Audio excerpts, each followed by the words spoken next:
Now, the poll bugle has been blown in the largest democracy of the world. The Election Commission of India has announced the full schedule for the Lok Sabha polls. Elections will be held in 7 phases, starting from the 19th of April for 543 seats. The results will be announced on the 4th of June. Well, this is, of course, going to be the largest democratic exercise in the world.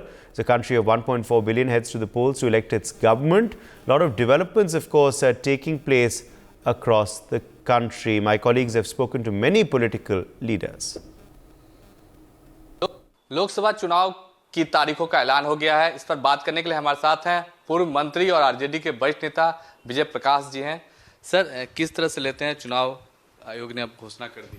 नहीं, ये तो जो लोकतंत्र में जो लोगों को अधिकार दिया है उसका आज जो है सबसे बड़ी पंचायत देश का है, उसका आज चुनाव आयोग ने 7 चरणों में घोषणा करने का काम किया है। और हमारा मांग है कि चुनाव आयोग या तो सत्ता में बैठे लोग निष्पक्ष चुनाव करावें, पारदर्शिता के साथ करावें, कोई भेदभाव नहीं होना चाहिए और मजबूती के साथ चुनाव कराना चाहिए। 7 चरणों में चुनाव है, इसको लेकर क्या कहेंगे? ये तो चुनाव आयोग का अपना स्वायत्तता है कि 7 चरणों में करने का काम किया है। इसको पूरे रूप से देखना पड़ेगा कि प्रत्येक जो प्रदेश है उसमें कितने कितने चरणों में किया गया है। और ख़ास करके बिहार में हमको लगता है कि 7 चरण में कराने का काम कर रहे हैं। तो ठीक है, हमको 7 चरण में करावें, 10 चरण में करावें, कितने पारदर्शिता के साथ, निष्पक्षता के साथ चुनाव होगा, इस पर भी जो है गंभीरता रखना चाहिए लोगों को।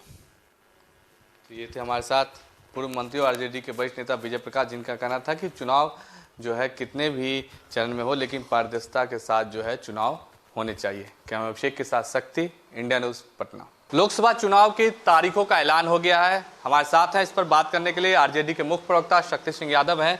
सर, 7 चरण में चुनाव, 7 चरण में चुनाव कराने का निर्णय भारत के चुनाव आयोग ने ली है। बिहार में 7 चरण में है। बिहार में कानून व्यवस्था खराब है, कानून का राज यहाँ है नहीं, तो 7 चरण में चुनाव कराने का निर्णय बिहार में भी लिया है चुनाव आयोग ने। और अंतिम चुनाव 7वां जो चरण है वो नालंदा में पड़ता है। क्योंकि जो हालात है उसमें अंतिम चरण रखा गया है।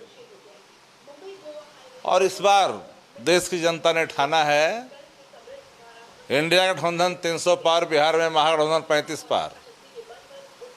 भाजपा की नहीं है दरकार देश के अंदर में। किसान, नौजवान, आवाम, अर्थव्यवस्था सब करा रही है। अपने वादों को जुमला करार देने वाली पार्टी को देश की जनता माफ नहीं करेगी इस बार। और इस बार अगर चूक हुई तो फिर आने वाले कल में देश में चुनाव नहीं होगा। ये भूल जाएं लोग। ये तानाशाह, हिटलरशाही वाली सरकार रौंदना चाहते हैं डेमोक्रेसी को। ये बेंच ऑफ थॉट लागू करने वाले लोग हैं।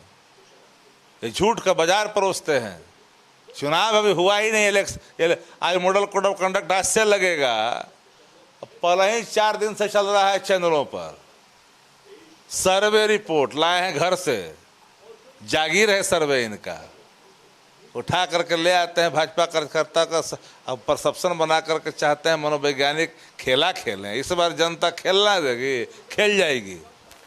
ये थे हमारे साथ आरजेडी के मुख्य प्रवक्ता शक्ति सिंह यादव। कैमरा अभिषेक के साथ शक्ति, इंडिया न्यूज़, पटना। पश्चिम बंगाल के जादवपुर लोकसभा क्षेत्र के BJP candidate doctor Anirban Ganguly हम लोग के साथ है। अनिर्बान जी, पहले तो पूछूंगा कि ये जो जादवपुर लोकसभा क्षेत्र है, कौन से मुद्दे को सामने रखते हुए आपका प्रचार चल रहा है? देखिए, कई मुद्दे हैं यहाँ। एक तो है, मैं कहता हूँ कि पिछले 15 साल से जादवपुर ने 2009 से ये तृणमूल कांग्रेस को चुना है। अच्छा है, ठीक है, पर हर जो यहाँ निर्वाचित प्रतिनिधि हुआ, मेंबर ऑफ पार्लियामेंट, सांसद बने, ये नेक्स्ट सेकंड टाइम नहीं खड़ा हुआ है। एक कई जगह में जाता हूँ तो लोग कहते हैं कि सांसद तो हम लोग 5 साल में देखे ही नहीं है, कभी क्राइसिस में हमारे पास आए नहीं है। समस्या का समाधान करना, एक प्रोएक्टिवली हमारे साथ मिलना, बात करना, हमको लगे कि हाँ हमारे चुने हुए प्रतिनिधि हैं, उनको नहीं देखते हैं। और अगर आप देखते हैं 2009 में जो खड़ा हुआ था, जीता, तो 2014 में वो नहीं खड़ा हुआ। 2014 में जो खड़े हुए थे प्रोफेसर सुगतो बोस, वो फिर 2019 में चले गए वापस अमेरिका। 2019 में जो खड़ी हुई थी वो अभी 2024 में नहीं खड़े होंगे, ये उन्होंने तय किया।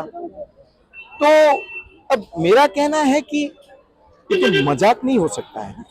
अगर लोगों ने आपको चुना है और जादवपुर लोकसभा क्षेत्र जैसे प्रेस्टिजियस सीट है, इसका एक इतिहास है, तो ये तो मुझे लगता है कि नाइंसाफी होता है मैंडेट के साथ। ये बहुत बड़ा एक मुद्दा है। फिर पानी का समस्या, कनेक्टिविटी का इशू, मैं कहता हूं कितना इन्वेस्टमेंट ये जादवपुर क्षेत्र को हम मॉडल पार्लियामेंट्री क्षेत्र क्यों नहीं बना पाएंगे। जादवपुर के लिए कितना, मानिए कितने आईटी का क्या फोकस रहा, युवाओं के लिए क्या हुआ यहाँ, और ये सारे कई हाई राइज जो बन रहा है यहाँ जो लोग इन्वेस्ट करना चाह रहे हैं वो संत्रस्त हैं, वो परेशानी में है। तो कई ऐसे मुद्दा है। कृषि का इशू भी है क्योंकि ये कृषि इलाका भी है इसमें। मैं वही चीज पूछ रहा था कि ये जो जादवपुर क्षेत्र है आपका, ये जादवपुर में बहुत सारी चीज दिखना मिलता है। एक तरफ जब अर्बन सिटी में मिलता है, दूसरी तरफ पंचायत एरिया में पड़ता है। तो आपके ध्यान में कौन से जगह है, कौन से जगह में प्रॉब्लम क्या क्या फेस दिख रहा है आपको? देखिए, प्रॉब्लम तो कई तरीके से, जो मैंने कहा अभी, एक है कि कई केंद्र के जो प्रकल्प है यहाँ, ये सरकार जो है ये इलाका देख देख के उसको यहाँ अमल करने नहीं दे रही है। लोगों का ये समस्या है। वो कहते हैं कि हमको शौचालय नहीं मिल रहा है यहाँ क्योंकि ये लोग होने नहीं दे रहे हैं। हमको आवास योजना देंगे, घर देंगे कह रहे हैं, हमसे सारा कुछ डिटेल ले रहे हैं पर नहीं दे रहे हैं हम लोगों को। ये इशू है। लॉ एंड ऑर्डर का इशू है। कई सालों से यहाँ एक भय का वातावरण भी रहता है, विशेष करके कलकत्ता के बाहर जो जगह है। तो ये सारा विषय को हमको एड्रेस करना पड़ेगा। हमको आने वाले दिनों में देखना पड़ेगा कि जादवपुर को एक मॉडल पार्लियामेंट्री सीट के नाते हम कैसे डेवलप कर सकते हैं, हम कैसे फोकस कर सकते हैं। इसका इतिहास, इसका संस्कृति जो है, इसमें एक सबसे बड़ा शिक्षा प्रतिष्ठान जादवपुर विश्वविद्यालय है। जादवपुर विश्वविद्यालय का क्या हालत इन लोगों ने किया है पिछले 12 साल में। रैगिंग से शुरू करके कोई हम यहाँ रूल्स मानेंगे नहीं, अंदर से एकदम से खोखला होते जा रहा है। और मेरा विश्वविद्यालय है, मैंने वहाँ पढ़ाई किया। तो ये सब बहुत सारे विषय हैं। तो कैंडिडेट के बारे में बात करेंगे। इधर तृणमूल का जो कैंडिडेट है वो एक्ट्रेस भी है और पिछले 5 साल से टीएमसी के लिए काम भी करते थे, सायनी घोष, जिसको लेकर बहुत उम्मीद है टीएमसी का कि जादवपुर क्षेत्र से वो भारी मार्जिन से जीत लेंगे। आपको क्या लगता है, सायनी घोष या सीपीआईएम का जो कैंडिडेट, उनको लेकर आपका क्या चर्चा है? कुछ मेरा कोई प्रतिक्रिया नहीं है। कैंडिडेट है, अपने अपने दल ने खड़ा किया, और सीपीएम तो ज्यादा यहाँ अभी फैक्टर नहीं रहा। सीपीएम किसी एक जमाने में यहाँ सीपीएम हुआ करता था। पर मेरा जो विषय है कि जो तृणमूल कांग्रेस के जो कैंडिडेट है उनको लोगों के पास जाकर बोलना चाहिए कि पिछले 12 साल उन्होंने, ये पिछले 15 साल जादवपुर के लोगों के लिए उनके पार्टी ने क्या किया। ये पश्चिम बंगाल में जो संदेशखाली मॉडल है, क्या यही मॉडल चलेगा? यही मॉडल चाहिए क्या? ये उन्होंने क्रिटिसाइज नहीं किया, उसको कंडेम भी नहीं किया।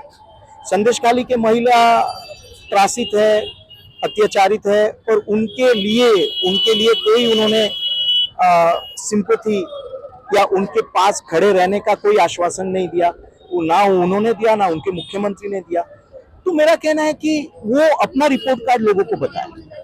ये जो कहते हैं जादवपुर इस इलाके में, जब प्रचार में मैं था, कहते हैं कि लक्ष्मी भंडार देते हैं, उसमें से भी पैसा काट लेते हैं, वो पार्टी के लोग काट लेते हैं।